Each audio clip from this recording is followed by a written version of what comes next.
Hello, everyone. Welcome to the visionOS Group Lab.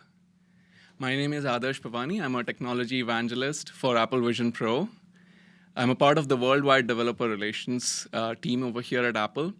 I'll be your host for today, and I'm joined by an expert panel on visionOS. These are folks from the Vision Products Group, which is the engineering team that was responsible for building Apple Vision Pro and all the subsequent visionOS versions. Let's go through a quick round of introductions. You want to start off, Katie? Yeah, fantastic. Hi, Katie. I help developers build apps for Apple Vision Pro and visionOS. Hi, my name is Norman. I work on all the technologies related to rendering, simulation, and gaming on visionOS. This include Reality Kit, Reality Composer Pro, USD Kit, and the latest full video streaming. Hi, I'm John. I'm an engineer on the Reality Kit team. And this year, I also had the privilege of working on the new USD Kit framework. Hi, I am Matt. I sit within the Vision Products Group, focused on everything related to professional and enterprise applications, as well as gaming and interactive with third parties. I'm Travis. I work in Vision Products Group, and I focus on software standardization strategy, and I work quite closely on technologies like USD. I also have a background in media and streaming. Thank you, everyone.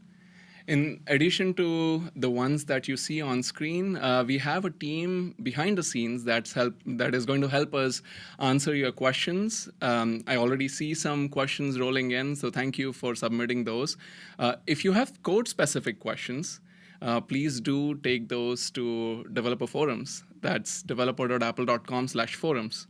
If you have bug reports or feedback, that's very welcome.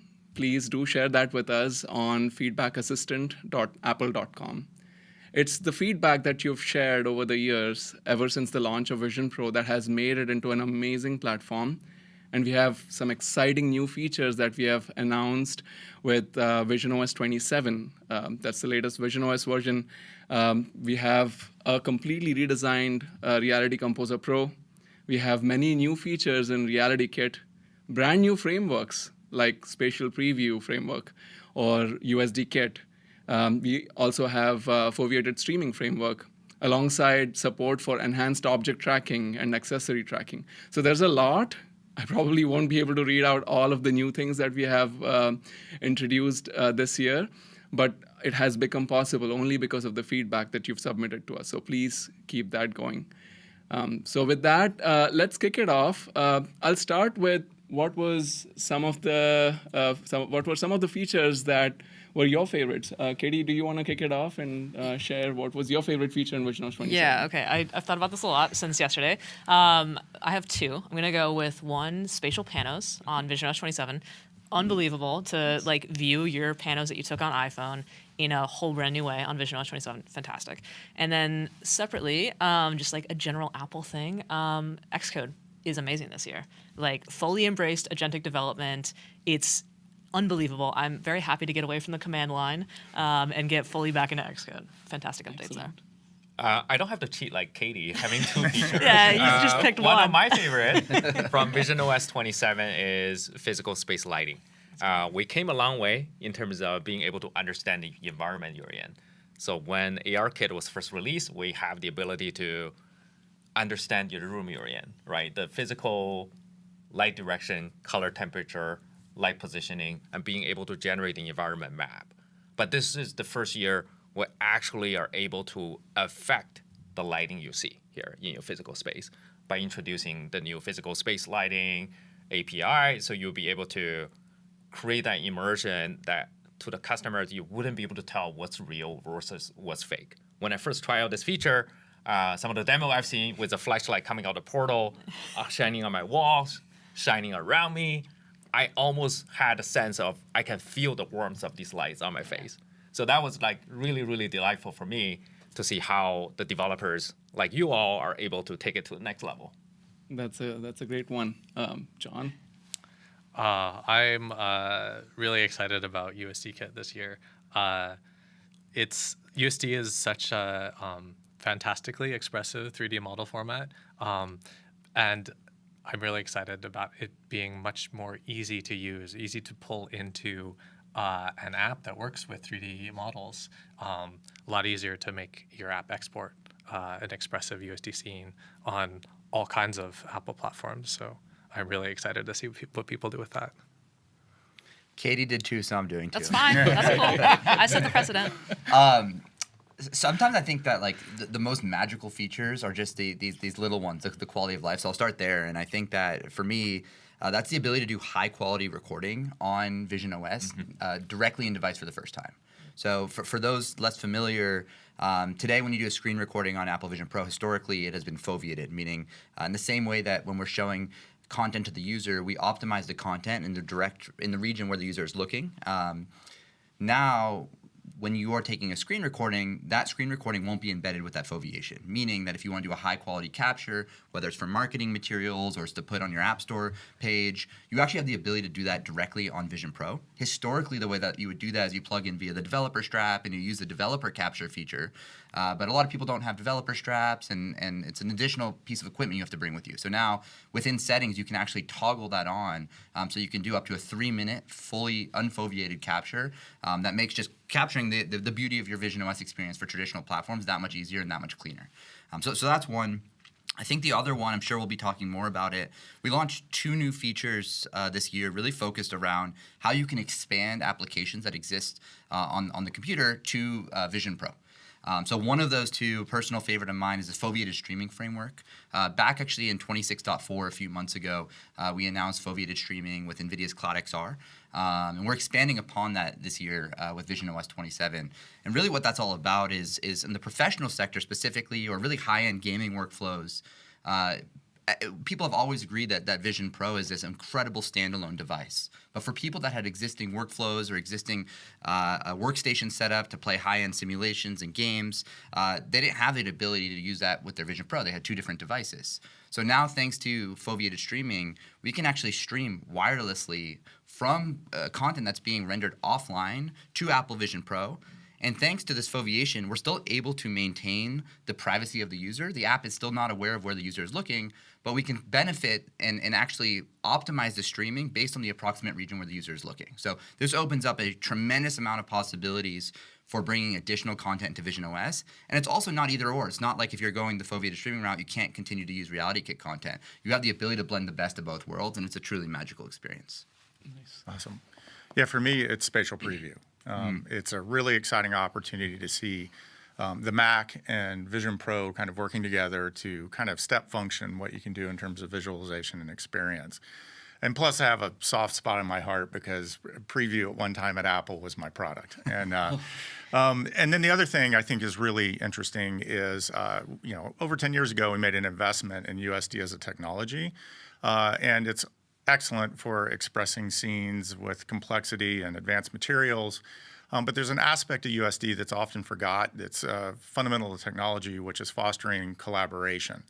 And you're seeing that in the ability for people to manipulate objects in Vision Pro and have that seamlessly sync back to apps like Preview or other developer opportunities there. So it's going to be really fantastic to see that as a first step along the way of not only introducing new collaborative paradigms, but then additionally exploring the full capabilities of a technology like USD. Excellent. Those were a lot more than what I started out with. So thank you for sharing all of your favorite features. Let's turn to some of the questions that we are receiving from the community here. I have a high-voted question, highly upvoted question here from Wes Matlock. It says, as an independent developer, what is the best way to gain access to the front-facing cameras or for learning and trying something for an app? I understand that you need to be a part of an enterprise development group. Am I missing something, or is it just impossible for an individual developer to gain access? Matt, do you want to take that one? Yeah, absolutely. So when we launched Vision Pro, we knew that there would be desire from certain developers to be able to leverage the cameras. And we first announced the ability to access the main camera. We actually initially just launched access to the left main camera. And then last year with visionOS 26, we launched access to the stereoscopic pair. So you have the ability to do it. The primary way in which we've provided the ability for developers to approach this is really through the demonstrating what their application is going to be doing, primarily with a professional and enterprise-oriented target. So it's a little bit nuanced. I do want to suggest that we have a few different types of developer programs. This is not limited to folks in the Apple Developer Enterprise Program. This is available to developers who want to apply, who have standard Apple Developer Program accounts. Usually that's for people that have incorporated a business or have their developer account attached to a business, but doesn't mean that you yourself have to be within the enterprise program themselves. But if you are yourself having issues and you have a desire and you have a real use case on why you want to use this and you can't access it today, please just post in the forum. We're always looking for new ways to provide access to these features for developers. Okay. For the folks on who have tuned in, if you have use cases that you think will benefit from having access to the front-facing cameras, please do share that with us on Feedback Assistant. That will be of good learning for us. So appreciate that. All right, moving on to the next question here. It's from Thomas Bastable. It's also a highly upvoted question. Hitting a breakpoint in an immersive space means standing inside a frozen universe of your own making, squinting at Xcode through pass-through. I would love to know how you guys debug on device, as I feel like I'm missing a trick here. Who wants to take that one? It's a really good question. Katie, why don't you take I it? can Yeah, take it. you really liked Xcode. Go for I, it. tell me about it. I'm getting made fun of nonstop by my team, I imagine. So there is a developer setting as of, I think, last year that allows you to use Mac Virtual Display within an immersive environment. So for example, if this developer is like building an app where they're surrounded by, I don't know, some sort of virtual world, like it sounds like they are, they could be building and running to Xcode and have Mac Virtual Display up as well. So when they hit that breakpoint, they can very easily stay where they are and be safe, because it is a safety issue, of course, at the end of the day, and then also triage and debug. It's very helpful. I mean, internally, Developer generally, like I think a lot of us, like when Yeah. we are working in Xcode or we're exploring other applications, that the workflow is primarily in Vision Pro with Mac Virtual Display and the 100%. immersive content alongside, Yeah, right? That has 100%. been one of the common Yeah, use cases. it's a huge way to do that. Yeah, I think it's so efficient as well, right? Because otherwise you're donning and doffing quite frequently, and Mac Virtual Display is like the best display that you can have. Right. So Yeah. why not do it all in one place? Yeah, that's right. Plus a huge display. Yeah, it's to work incredible. on. Ultra wide, right? Amazing. All right. Moving on to the next question here. It's someone with a username Jodotri. The question is, are any of the agent skills Apple's providing this week especially relevant for visionOS development? Katie, you want to take that one? Yeah, for sure. I mean, there are a couple discrepancies between an iOS app and a visionOS app, right? Just by the nature of the different platforms. And so I think of the skills that have shipped thus far, the one that's most directly relevant is to help resize your existing iOS app to visionOS, right? Like if you're running an app on a 2D iOS screen, it's naturally going to be expecting a certain form factor, a certain size, maybe a certain amount of information density. And I believe that we shipped a skill that will enable pretty seamless translation of that UI for iOS to visionOS in a way that maintains some of the best practices and principles for visionOS. Great. Excellent. All right. Next question from Sismegia. I'm sorry if I'm mispronouncing something here, but the question is, what is your usual workflow for exporting 3D models into USD? Some tools apply different transforms or remove certain materials on complex models. The usual models being FBX or GLB files. Travis, you want to take that one? Yeah, I mean, the best option is to start back in your 3D CC where you're actually creating the applications. And rather than transiting through another file format, which may put its particular format fingerprints on the file, is to see if you can start as far back as there and get an export out of that. And that may help, but there's going to be obviously variance in what 3D CCs do, how they build, any of these files, not just USD, that sometimes can be a little bit complicated. And part of that is represented where the state of the industry is, as it increasingly uptakes USD as a format that's used for, scene description and interchange. There is some variability there, unfortunately, and it can be challenged. But just looking at the question, I think trying to start with USD as early in the process, or straight out of the 3D CC, is what we recommend. So One thing I will add is depending on your workflow, Yeah. if you are trying to iterate your 3D models, I think looking at the loose file format of USDA versus USDC, those are really good to give you the ability to modify individual files without having to repackage up the entire scene. So that truly will accelerate like some of the iteration process that you're trying to do. Yeah, and one thing that's actually kind of interesting and has a little bit of a standard segue is that one of the important things that's happening in the standard space in general is that a standard is a human readable representation that normally a human reads and then translates for the computer. And now with modern LLMs, AI, they're able to do that in some ways for themselves. And so one of the important things that's recently happened in the USD community is the core specification for USD came out, which details in depth about the essential parts of USD. And now that's a way for LLMs to kind of understand that and then potentially apply that to your model. And so you might be able to ask your favorite LLM to help out there. That's right. Great. Moving on to another upvoted question here. It's with someone with the name Eric in the username. Can spatial accessories be tracked outside of the range of direct view? I'm imagining designing foot trackers, but obviously the user will not always be looking down at their feet. I'll take that one if I can add it as my third favorite feature. I'm gonna have to have a third now. We're going to heart all the features Yeah. in the release. Yeah.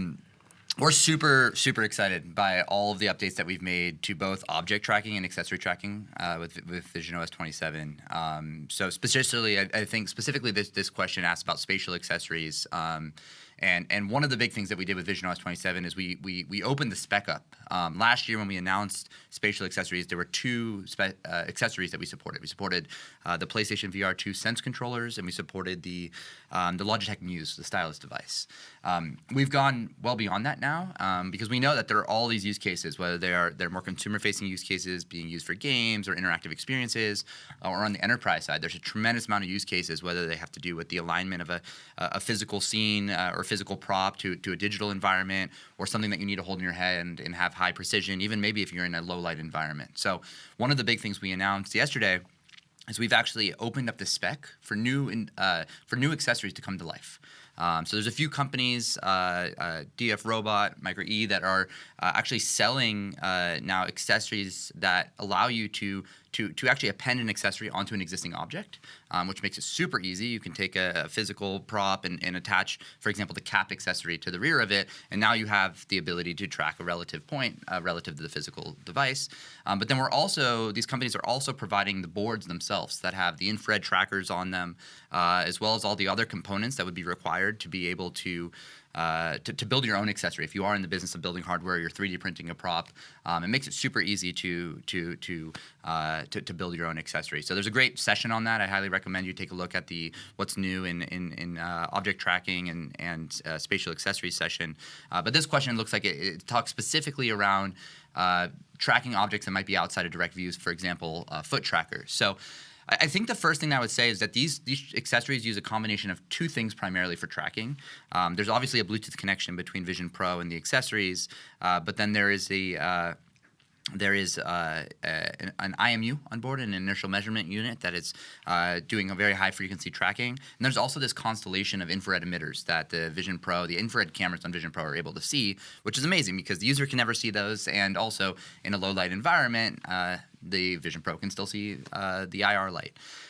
So I'd say that like in a position where maybe they are occluded by either your body or they're further down, it really depends on what fidelity of tracking is required. I would say that like same thing goes if you're using a PlayStation VR 2 controller and you put it behind your hand for a second, you're not going to fully lose tracking because the IMU takes over. But obviously you want, ideally based on the size of an accessory and the distance to that accessory, as well as the Vision Pro's infrared cameras being able to see it, you want to optimize those things to be able to track to the highest fidelity. And also new with visionOS 27 to make this easier is that we actually have provided a debugging mode where you can see the actual infrared infrared feed that Vision Pro can see, so that you can actually see whether or not the Vision Pro is capable of seeing the accessories at the specified position that you're looking for. So that, I'd say, is a long way. We'd love feedback on this. We've heard from other folks desire in being able to track feet. I'm really interested in understanding why that is. Is that really to do more like breakthrough, which we obviously provide for your upper body today, but we don't provide today for your lower body. So we'd love to also understand this use case a bit. If you can file a feedback item for us. Yeah, and like Matt pointed out, there's a dedicated session that we have released with WWDC set of sessions yesterday. It's I think something that says explore enhanced object tracking. It doesn't call out accessory tracking in the title, but it does cover accessory tracking in the actual session. So do check it out. All right, moving on to the next one here. Again from Eric. When using Gaussian splatting, we notice that the splats are culled if you move your face close or inside of the splat. We are trying to use GS or Gaussian splatting to reconstruct an immersive scene through sensor data for telepresence. So the culling is not ideal. Is there a way to disable this? John, do you want to take this? Yeah, that's a great question. I'm not aware of any way to disable that that vignette effect that you're talking about right now. I would definitely recommend filing a feedback. That sounds like a really interesting use case, and we'd love to work with you to try to find a way to make that work. Yeah, and I think that's an important aspect. Is you've heard give us feedback. A lot of these are new features, so they're the first version of the feature. It's beta 1. And yeah, and some of the stuff is in beta, which gives us the opportunity to potentially course correct. But I think new features, particularly things like Gaussian splats, which are very recent areas of visualization, although technically the technique is actually older than people think. It's really interesting to find out how people are going to use it. And on the basis of how they want to use it and deploy it in their application, the type of things they want to create are going to inform the ultimate feature set over time. And so, yeah, definitely get us a feedback request on that. We want to hear your voice on particular areas, new areas. So I will also just add, this vignetting effect is not just we were limiting to Gaussian splats only. For any of the 3D models, we have the same level of treatment. And one of the motivation is when the object is getting a little bit too close to the user's face, we want to have the ability to kind of have a unobstructed user field of view. Yeah. But obviously, if you have a different creative intent, please do let us know, like what Travis has mentioned. We'll love to figure out how to incorporate this feedback for future releases. Yeah, and I think just to reiterate one thing that you all both said, when you're filing feedback, like the more context we get in terms of the types of use case you're trying to solve, the better, right? Like I want to use Gaussian splatting in Reality Kit as one thing, but like those can take so many different forms, right? People want to use Gaussian splats to reconstruct this cup, which is very different than people wanting to use Gaussian splats to recreate an entire environment the size of an airplane hangar, right? So the more context we can get on what you're exactly trying to achieve, the more we can actually help use that feedback to motivate our engineers and priorities in terms of what we're building. Yeah, and if you run into a bug, a really simple sample project also goes a very long way because that helps us reproduce issues and then ultimately triage them and fix them. In addition to the sample project, like a video or a screenshot of what you're seeing oftentimes helps. Even if it's a feature request, like this is a perfect example where you're seeing some culling. It might be good to see like at what distance were you with your object that you were using Gaussian splatting with for us to like better address that feedback. So please do attach any screen recordings or screenshots alongside sample project if you can. And of course, as much detail as you can give in the feedback ticket. All right, moving on to the next question. It's a highly upvoted question again from Ethan. Is Gaussian splat rendering supported on platforms other than visionOS? The documentation shows support for iOS, but Xcode does not show the symbols available. John, do you have an idea? Yeah, that's a great question. Definitely recommend filing a feedback if you have any issues or if the documentation doesn't appear to match what's or you can't get it working in Xcode. This is the perfect time for us to help you out. Right. Things are still in beta, so if something's not working as expected, do file for feedback. In general, Gaussian splatting should be supported across both iOS and visionOS. But if you find things otherwise, do let us know. All right, next question here by Oliver Cologne. why aren't there user profiles like on Mac? I want to put on the headset and choose who I am. Owner, child 1, child 2, grandma. Matt, do you have... Yeah, I mean, I'll take that one. I think that there are many scenarios where people are always interested in sharing devices, and there's definitely the family example, which I think was called out here, and there's definitely we hear similar requests within the professional workplace as well. I think generally, like, Vision Pro is an incredibly personal device, and in order to create the quality of experience that has been paramount to this overall product, it's really about, like, how do we ensure that we're providing the best experience for the primary user. That's where we started, at least. But the more feedback that we've gotten from folks being interested in sharing, we've started to make some progress towards that goal. The flip side of a product being very personal is that it's often not by design always the easiest thing to share. So there's some features we've done here. I think we look at it maybe more akin to like an iPhone or an iPad than maybe like a Mac that has profiles. But one thing I know we always get questions about the enrollment time that it takes when you're going through system enrollment to calibrate your eyes and hands. And, oh my God, this takes some time. I want to quickly share it between a friend and I. We've actually made huge progress towards that. So what I do when I'm sharing my device with my family or my colleagues is last year we announced the ability to actually save your enrollment to your iOS device. So if you have an iOS device running iOS 26 or later, you can actually, once you go through the enrollment process, you can transfer that enrollment to your iOS device. And now every time I put on somebody else's device and it's in guest user mode, it's as easy as putting on the device. My phone automatically pops up with the card with my app clip code on it. I look at it and I'm in their device immediately.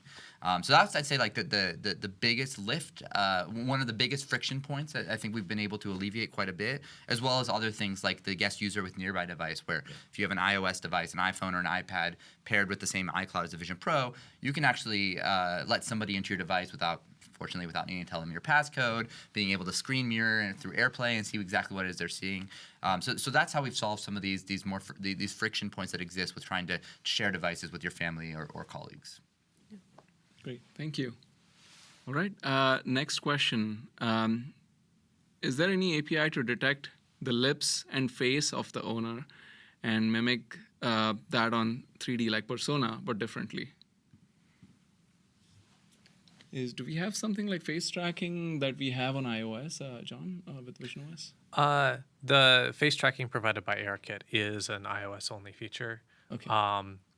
But this sounds like a really fun use case, and I definitely recommend filing a feedback about this, because the more use cases we have like this, we're very interested in this kind of thing. That's right. Awesome. I think the only thing you can get, we're not providing raw face data or anything, but as a third-party app, you can call on the feed from what would be the equivalent of like a front-facing camera on an iPhone, and you can get it's not the full spatial persona, but you can get like a simulated video. It's a matted version of the persona, right? So it's a video feed with your persona in front of a background. So you could use that for like a video conferencing app or anything like that, but you can't, do some sort of lens style effect on someone's face or anything like that. That's right. Cool. Another upvoted question here by someone with the username Dillium. The question is, for visual intelligence on Apple Vision Pro, when Siri AI answers questions about content the user is looking at, either app windows or real-world objects, does a third-party app need access to the main camera, or is visual intelligence system handled entirely at the system level? Katie? Yeah, sure. That's a system-level capability. So Okay. no information is shared with third parties. Yeah, totally done in a privacy-preserving way. It's actually pretty magical too. Yeah. Like, you look at something and immediately get an Yeah, answer. it's I was cool. actually quite thrilled with like, do these shoes fit my bag? Yeah, Like, that that's was great. very cool. I gotta say, as a sneakerhead, that was a nice little thing to see personally. But also the new representation of Siri AI on visionOS 27 is pretty fantastic. It's beautiful. Yeah. Excellent. Another question here. For apps that support game controllers but aren't games, how does Apple envision controllers fitting into the long-term interaction model of visionOS alongside eyes, hands, and voice? Are there new controller capabilities in visionOS 27 that developers should be designing for today? Norman, you want to take that, or you? Sure. I I think for us is like what Matt said, right? Initially, we opened PSVR, the Sense controller, as well as the Logitech Muse.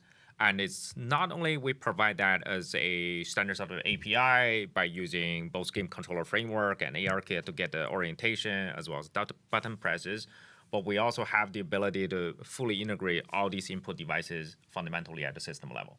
So being able to use that to control launcher app versus control how the window Chrome behaves, it is deeply integrated as part of the visionOS. As what Matt said, we also this year opened up the spatial accessory as a new form of tracking capabilities, right? So being able to add all the simple ingredients and to be able to build your own accessory, get really high frame rate tracking, really accurate pose. That's one of the brand new capabilities that will continue down this path to support at a system and SDK level. Yeah.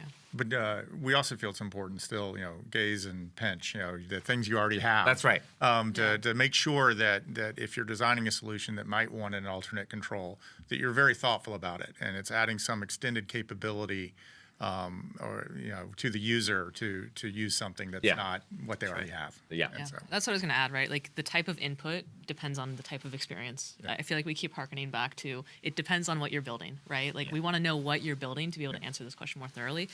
So please, if you have specific questions, post to the Apple developer forums.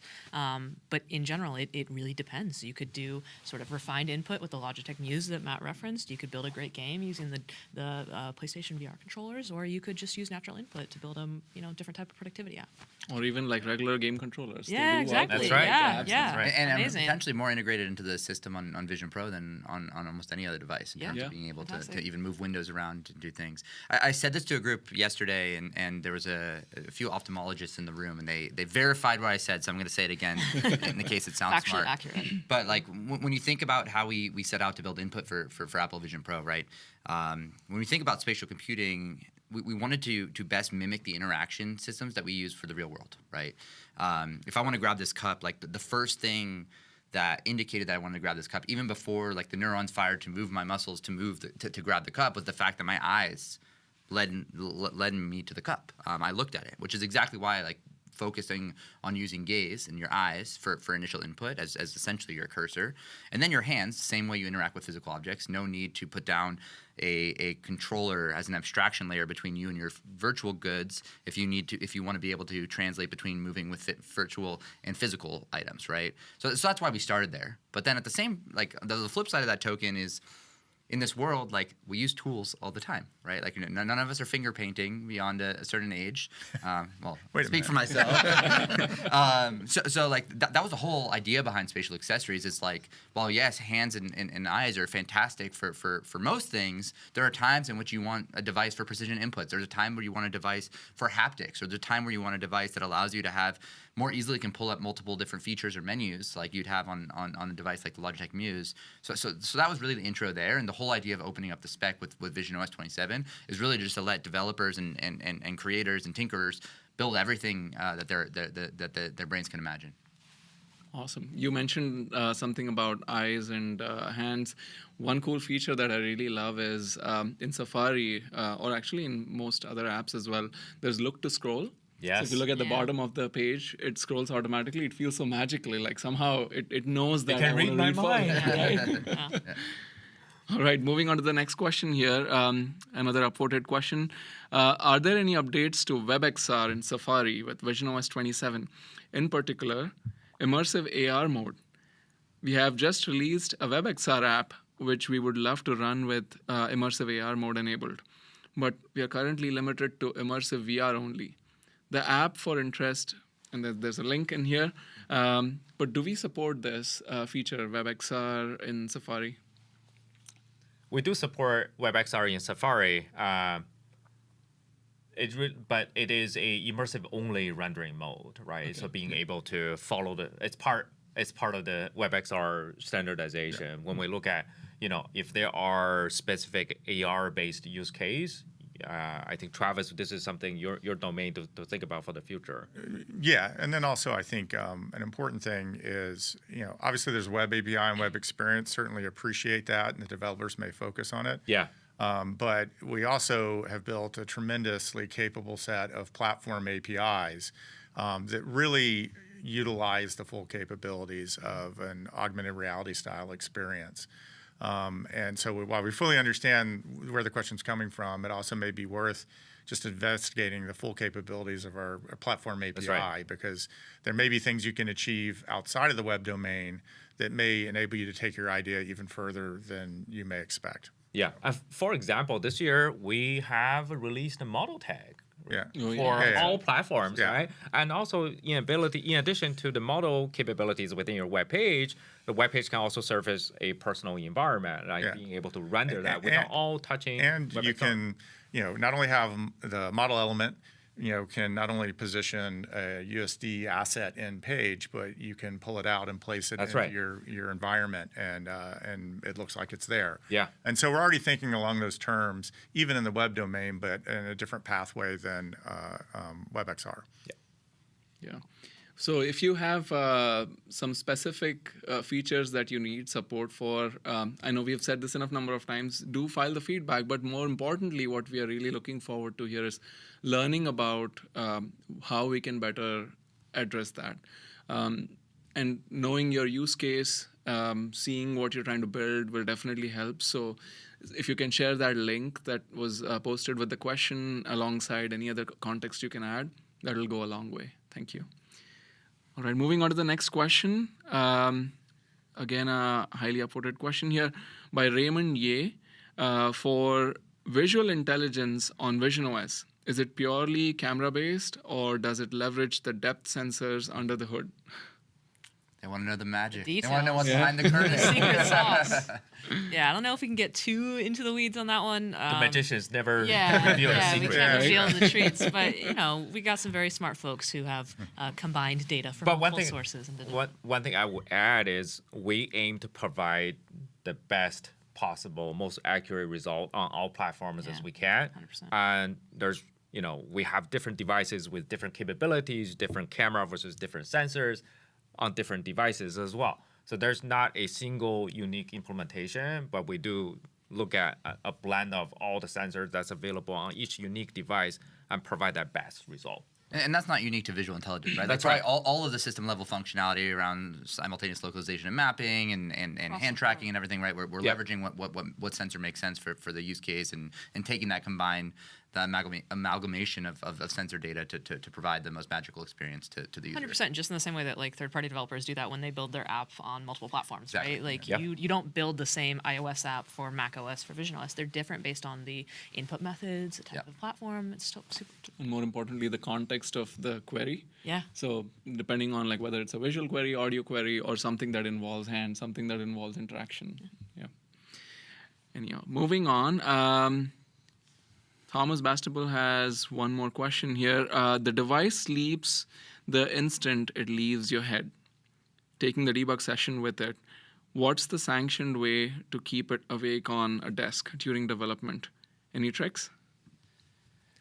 We kind of covered this one earlier. Yeah, right? When we were MVD. talking about what we do My internally. personal Yeah. display. The My virtual rationale for this isn't just like we're trying to make someone's life more difficult. There's very, very strong rationale behind this, which is that like there's no lock button on visionOS, right, or on Vision Pro, right? Like you take the device off. The expectation for anyone that's ever used a device is that device is now locked, and the next person that puts it on is going to have to authenticate, whether it's through Optic ID or it's through a passcode.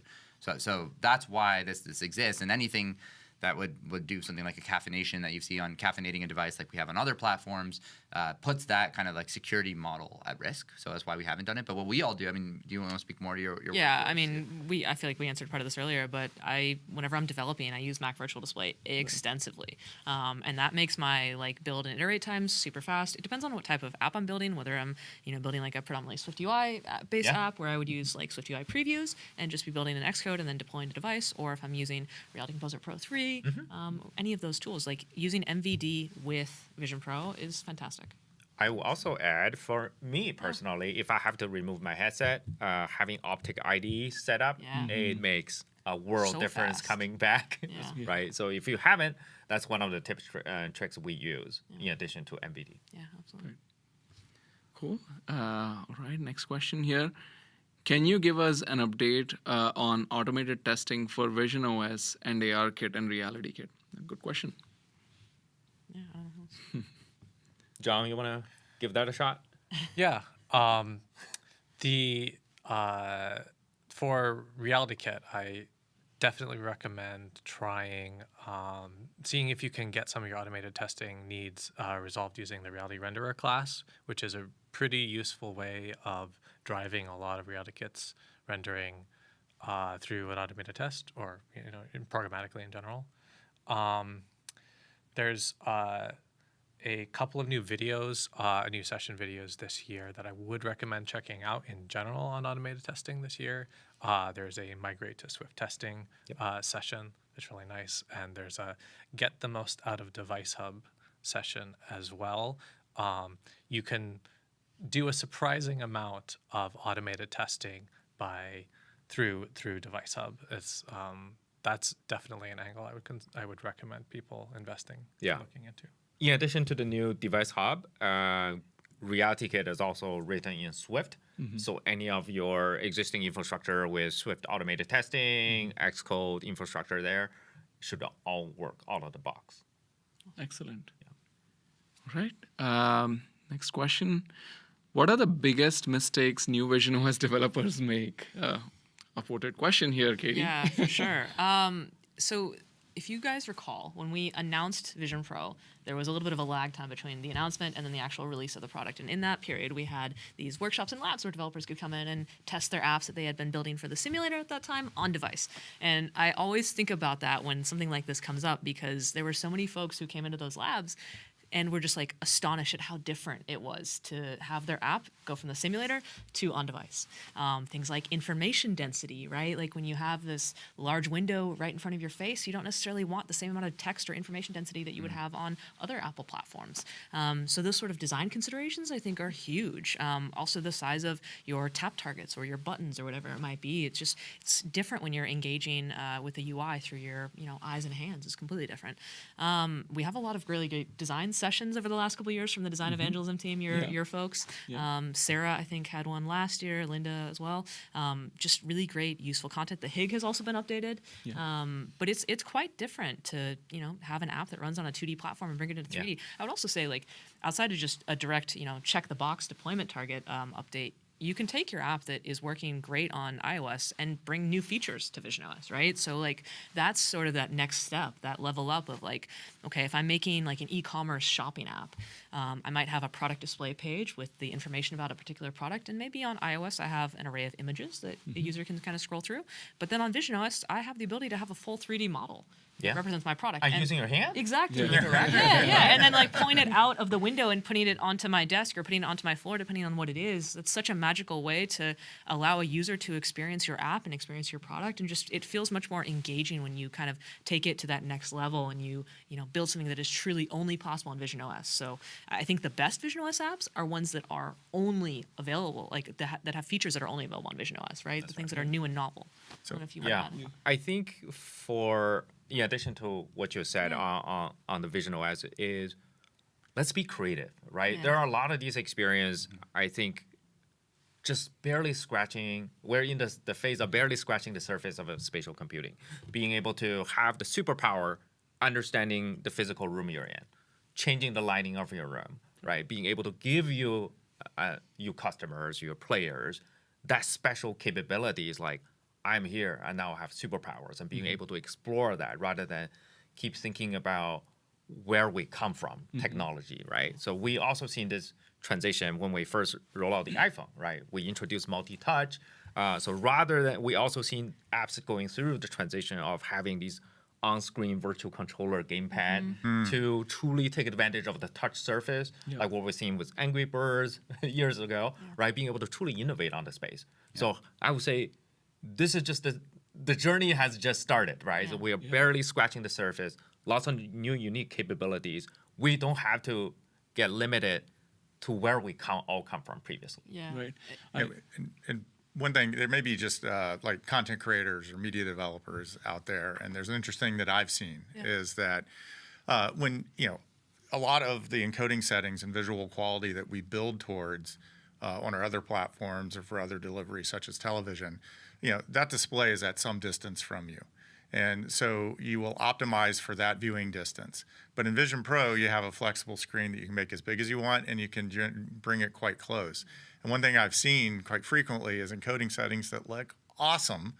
Normally, when you deploy them on Vision Pro, because it has such a high fidelity media reproduction, that you begin to notice things like that. And this is not just in things like video content or movies. It could also be things in like the bitmap images that you're using in your app. They may work great in other regimes. You bring them in and you start seeing macro blocking and artifacts. So always look for that. Look critically at particularly your compressed content, and make sure it looks as awesome as it can on Vision Pro. I want to take a moment and point to Norman, your session from yeah. WWDC this year, Build Next Generation Experiences for visionOS 27. That session covers different pathways that someone can take to bring existing experiences or maybe brand new experiences to visionOS. It like doesn't even just cover all the native tools and frameworks like Reality Kit, Reality Composer Pro. They are great. But you're not limited just by that. There is an option for you to use Unity or Unreal or Godot, or maybe if you already have an app on Mac or PC, you can stream those or stream some of the content using spatial preview or foveated streaming. So all of this is covered in detail in your session. So do check out that session, Build Next Generation Experiences for visionOS 27. It's a pretty good pathway discussion there. Yeah. I have one more thing to add. Norman reminded me of something. I started developing apps March of 2008 when the iOS SDK first came out, right? I was so excited. And one of the things that was like so interesting to me was that there was no right way to do things at that point in time, right? Like iOS had just come out. Apple had a perspective on what was correct for the platform, but then that perspective was affected by third-party developers who started building these amazing apps that I'm sure, were not even considered by the folks at Apple at that time, right? Yeah, of course. So 1,000%. yeah, absolutely. I think we can name a few in our heads that might fit that. But I feel like very much we're in that stage now with this platform, right? Like, what makes a great spatial app? We have one perspective, but I would leave it to the developer community as well to like develop their perspective. And when we have these events in person, we get to see the work that comes from the developer community. Like for me, it's some of the best times at Apple. rewarding. Yeah, because you get to see like, oh wow, we shipped this API and we expected it to be used in this one particular way.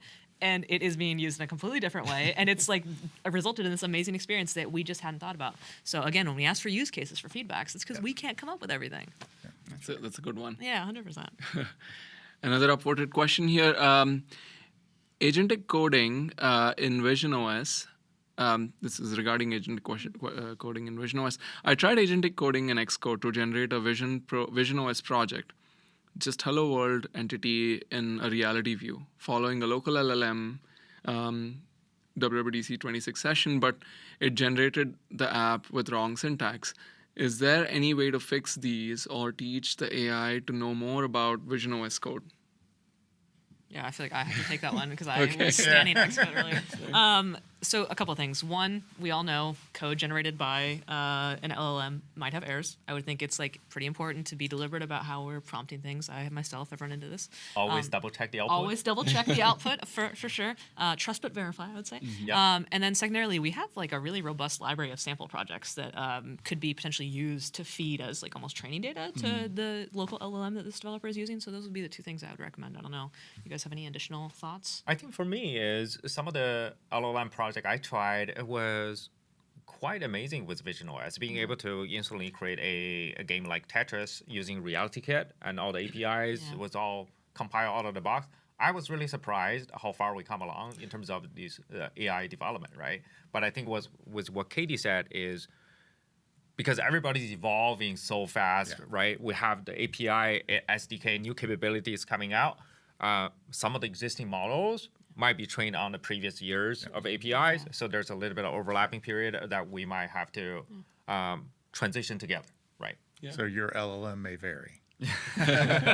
That's right. Yeah. But double check. Yeah.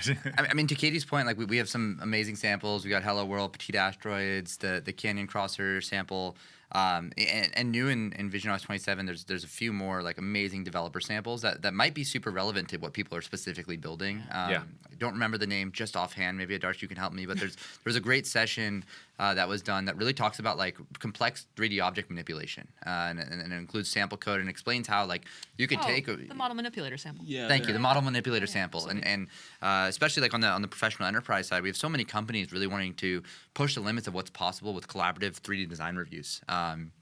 And we took some of our best practices and learning, the way that we use Vision Pro internally to literally design our products and our retail stores, et cetera. And we took those learnings and turned that into an internal sample that makes it so much easier for everybody to do super complex hierarchy manipulations, right? I mean, it's super cool to be able to go in and the example in the video in the session is an AirPods case. Super cool to go and reach in and pull a piece, component out. But when you've got hundreds of components in a hierarchy, it's important to be able to go down and tab down a hierarchy view or do an exploded view or do a cross-sectioning so you can grab the right component. So we, for example, in that use case for people doing complex 3D object manipulation, providing an LLM specific sample there where we provide best practices on here's how to build an app in this space would be probably even further helpful. Yeah, and that sample in particular uses a lot of new APIs, including, you mentioned cross-sectioning. That's a new reality kit thing that's coming out. This The session you were referring to is collaborate structured 3D models. Yeah. Collaborate on structured 3D models in visionOS. Yeah. Wonderful. So yeah,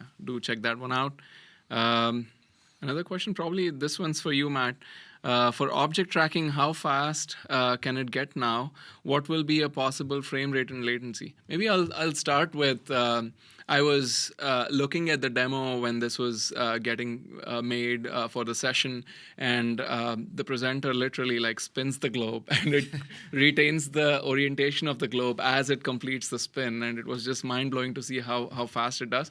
But Matt, if you have any specifications that you can share with the community here, that'll be great. Yeah, I mean, I mentioned this earlier, but we're super. I think for the first time, for me at least, like object tracking and this accessory tracking has gotten to a place where it's crossed the threshold where it's magic at this point. So I'm super excited to see how everybody uses this. In visionOS 2.0, I believe it was that we were tracking. We were primarily focused on tracking stationary objects, mostly stationary objects, and therefore we were focused. The tracking was about like 5 hertz, 5 frames per second, if I recall correctly. But new in visionOS 27, we have this high frame rate mode where you actually can go up to 30 frames per second at significantly lower latency. And I do have to also call out the engineers that worked on this and worked tirelessly for the past handful of months. There was also this amazing change just a few weeks ago where they were able to do some fantastic smoothing on the algorithm, and things truly feel attached in your hand. We knew we'd be able to achieve that when it comes to the spatial accessories where you have the onboard IMU and the constellation of IR, the infrared emitters, but to be able to just have a device that is fully disconnected with no electronics on board, that you can go like this and the 3D asset is tracked directly to the physical model is pretty magical. So we're super excited. It's gotten to a really amazing place, and also for the first time in iOS 27, we're also expanding this capability. The exact same models that you train can now also work on our iOS devices. So we've created more places to experience this. We've created an extended training mode within CreateML that enables even higher accuracy and lower latency. So a lot of improvements on this front. I will also add to what Matt said is this year we also made changes so that the object tracking updates that you get is actually a frame time align timestamp so that you will not try to guess, oh, is this the previous one? Is it the next one? Sometimes when they are not perfectly aligned, you could have a +1, -1 frame delay. So now we are always frame display time aligned. And if you want to dig into the details of what exactly that means for your specific use case, our developer documentation have a lot of details on that. Great. Right. Next question here. The Vision Pro has awesome sensors and impressive frameworks like Persona Kit and Core IK running under the hood. Will Apple expose more of these to developers, particularly for accessibility-focused telepresence apps for disabled users working in hybrid environments? I can take that one. Yeah, the standard Apple line. We don't speak to future plans, as you folks all know. But I would encourage you again to file a feedback. And we read these things, we take them seriously. Yeah, particularly for accessibility, because Of course. as a company, accessibility is central. a very central kind of principle, 100%. and we think Vision Pro has a lot to say there. a lot of capabilities that could be, brought into being by developers or ourselves. So we're also very interested in understanding, what that looks like in order to enable either a developer or a feature. So yeah, definitely give that feedback. Yeah, some of our accessibility even benefit normal person like me, with the magnifying glass feature, being able to give me the superpower to be able to read. I really appreciate our accessibility team. I have to call out favorite feature number 4. Oh no! Look at you, you're stacking them up. We're over a budget. I'm allowed to have this one because it didn't come to mind because this feature was actually announced before yesterday. But I believe it's part of visionOS 27, and there's some amazing videos and stories on this. But we announced just a few weeks ago as part of, I think it was the Global Accessibility Day, exactly. Some amazing features for wheelchairs being powered by Apple Vision Pro. So if you haven't seen that video, it's incredibly heartwarming, and it's amazing to see what a technology like Vision Pro can do to truly restore mobility and make the people's lives a little bit easier. Yeah. I think I missed an A. It's Global Accessibility Awareness Day. Thank you. Yeah. Got to give it its proper. Yeah, cool. Cool. Question from Christopher at work. Mac Virtual Display seems tied to the Vision Pro's iCloud account, blocking use on shared or enterprise Macs. We want Vision Pros to drive multiple shared photogrammetry and Gaussian splatting Macs. Is there a supported way today? And is native shared device support planned? Thank you. Any takers on this one? I'll take the first part of the question because I understand that part the most. Maybe someone can take the photogrammetry and Gaussian splatting. But yes, today your ability to use Mac Virtual Display is tied to the iCloud. So both devices do have to be on the same iCloud. There are other ways, I believe, though I do need to confirm, where you can actually do some sort of reverse AirPlay and screen mirroring from Mac to Vision Pro, but it's not the same. It's not as good as the Mac Virtual Display experience. So today, those two things are quite linked. We'd be really interested in feedback in terms of where there are use cases. I know you're saying here in more enterprise and shared Mac. So I'd love to understand that a little bit more as we look at expanding the abilities to use Apple to Mac Virtual Display. I would just add that this sounds like an amazing app, right? Like being able to share Gaussian splats, a Gaussian splat model across a bunch of different devices, maybe even using SharePlay. Yeah. That sounds like get on that. Yeah. The spatial preview functionality that we announced is not iCloud dependent. You can spatial preview to other devices. That's so right. If what you are referring to here is being able to share something that falls within a USD compliant spec and is more of this spatial preview functionality, you can do that.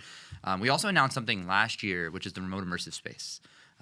So for users that want to be able to actually handle the rendering on the Mac, and stream that over stereoscopically from the Mac to Vision Pro. You can host this remote immersive space on the Mac side, and that too is not specific to requiring the same iCloud on both devices. Yeah.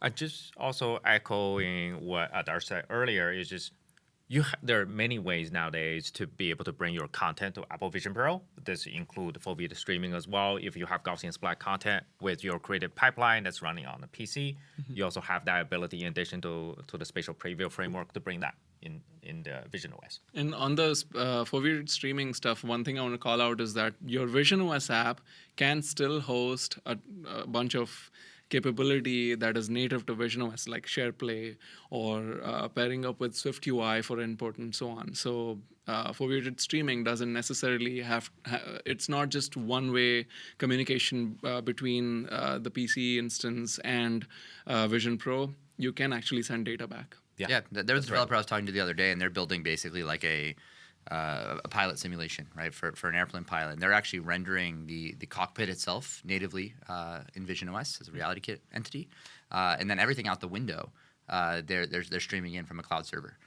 So it's this really awesome experience because there's certain things in like pilot training that maybe only require you to, if everything out the window is dark, that's okay, right? Because you just want to do your instrument controls, et cetera. But then you actually want to take off, and that's when the streaming starts. And now you can actually take off, and this blending of the content. I mean, 3 pieces of content being blended simultaneously: the real world, virtual elements being rendered directly on Apple Vision Pro on device, and then rendered content being streamed in from other devices, which is really like all working harmoniously together. It's pretty magical. And that's all sorting properly within the 3D space. Exactly. Yeah. It's not like one is always at a higher depth level than the others, right? Exactly. They can all have a shared across the entire depth spectrum. Yeah. Cool. Next question here. Can Gaussian splats be part of a USDZ file, perhaps with other meshes, and used in a website environment? Travis. So it's a little complicated. All right. So as an OpenUSD feature, support for what they call particle fields, which is a generic kind of form of Gaussian splat, is actually available within OpenUSD. Okay. Now OpenUSD is the standard and open source, and so. And then separately, there's what we've announced in RealityKit, which is its ability to have a splat inside RealityKit. Those are not those planes didn't land at the same time, so they're not currently hooked up together. But that is something that Norman and I were just talking about moments before we started the show. So obviously, that's something that in the future we're looking to close that gap. Yeah. And so that's just kind of an artifact of standards development and process, and then OS development process. Sometimes the trains, I'm using transportation analogies all the time. The trains don't run on the same time. But I think this year we added the fundamental capabilities Right. of understanding what a splat is, right, within RealityKit, technology glossary. But now I think the next step is when we look at the harmony of expanding the Gaussian splat ecosystem, we are going to think about the end-to-end story, right? That include what is the standardization, like what Travis said in AOUSD, Apple is playing a really big part in sort of driving that standard. Yeah, we drove actually particle fields. That's And right. That was Apple and a couple other companies, I believe Adobe and others, were pretty instrumental in driving that through. Yeah. It's just, standards process runs at one clock rate, and then Apple runs at another clock rate. Yeah, so we want to definitely look at the alignment between the specification to the runtime capability and to the authoring story as well, right? Because That's right. there has to be a way for you to capture the object you wanted to capture in splat format and be able to store it and be able to have the runtime API to display it. Yeah. Yeah, and USD is able to express multiple different things in a scene, and so That's right. to their question they're asking, can I mix and match? I mean, yes, you can contain them in the same scene. That's right. Excellent. Talking about landing From the planes. a pure UI. Pretty much. Yeah. We're out of time here, but I wanted to say that, like, on that particular question, it seems like a very interesting use case, and we would love to hear more. So please do share that feedback. But we are out of time right now to go into deeper discussion there. Thank you so much for all the questions amazing questions, I should say, that all of you brought to us today. I really appreciate the enthusiasm and the passion for the visionOS development, and the community brings in so much excitement and is helping us make this platform better year after year. Thank you so much. If we couldn't get to your question, please don't be disheartened. We have an active team that's looking at forums this entire week, and it also keeps an eye out through the rest of the year as well. But please do post your questions on forums, and I'm sure you'll get answers to your questions. If you have feedback, I think that was something that was mentioned many times during our conversation. Please do share that with us as well. It's your feedback that makes this platform awesome. Thank you so much for tuning in, and thanks to the panelists as well as the team that has been helping us answer your questions behind the scenes. We really enjoyed this session, and we would look forward to what you build on visionOS. Enjoy WWDC. Thank you. Thanks.